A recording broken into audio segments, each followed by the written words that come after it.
They skipped my wedding, my own parents. They said it was a trivial event and told me not to bother them with it. 1 week later, my mother posted videos of herself sipping cocktails in Hawaii, smiling, laughing, arm in arm with Rachel and her family. Not even a text to me, not even a congratulations.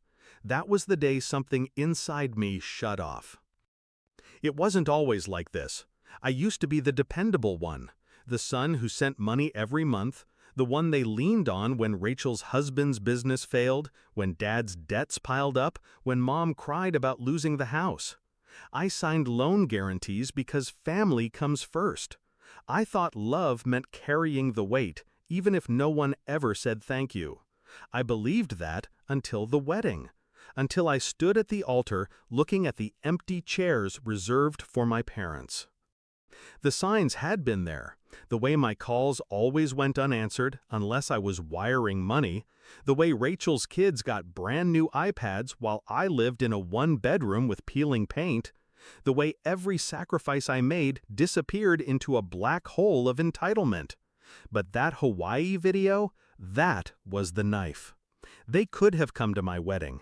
They just chose Rachel's luxury over my vows. And they expected me to stay silent.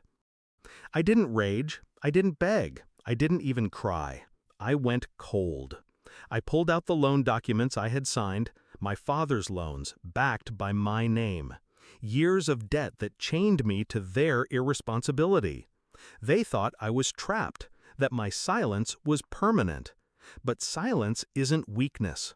Silence is patience sharpening its edge. Step 1. I met with the bank. The loans weren't mine, not technically. I was the guarantor, which meant I had power they didn't realize I could wield. Step 2. I gathered proof. Transfers, texts, the Hawaii posts, all time-stamped and saved. Step 3. I cut them off. No more payments, no more wiring money, no more rescuing them from the quicksand they dug for themselves. I watched as the notices piled up, letters stamped "Final Warning," calls that went unanswered, and I waited. It didn't take long. 1 week after their vacation, my father's number flashed on my screen. For the first time in months, he actually wanted to speak. "The loan payments haven't been made," he said, his voice tight with panic. I let the silence stretch, then spoke slowly. "Don't contact me about trivial matters." There was a pause. "What did you just say?" "You heard me. You taught me, remember? My wedding was trivial. My life, trivial. So your debts, your collapsing credit, also trivial." His breathing turned ragged. "You can't just, this will ruin us." "It already has," I replied, calm. "But don't worry. Rachel looks good in Hawaii. She can handle it." I hung up. That was the last time I answered his call. The fallout came quickly. The house went first, then Dad's car. Rachel's husband's business collapsed under unpaid loans. They tried blaming me. Of course they did. But the proof was there.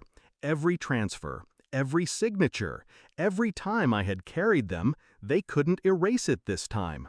I blocked their numbers. I stopped checking their social media. I let them drown in the same silence they once fed me. Now, when I walk through my apartment, I breathe freely. No invisible weight crushing my chest. No obligation chaining me to people who only saw me as a wallet. For years, they sneered at me, dismissed me, chose Rachel every time.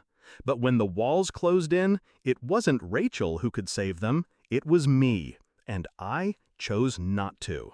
Because sometimes the sweetest revenge isn't what you do, it's what you stop doing.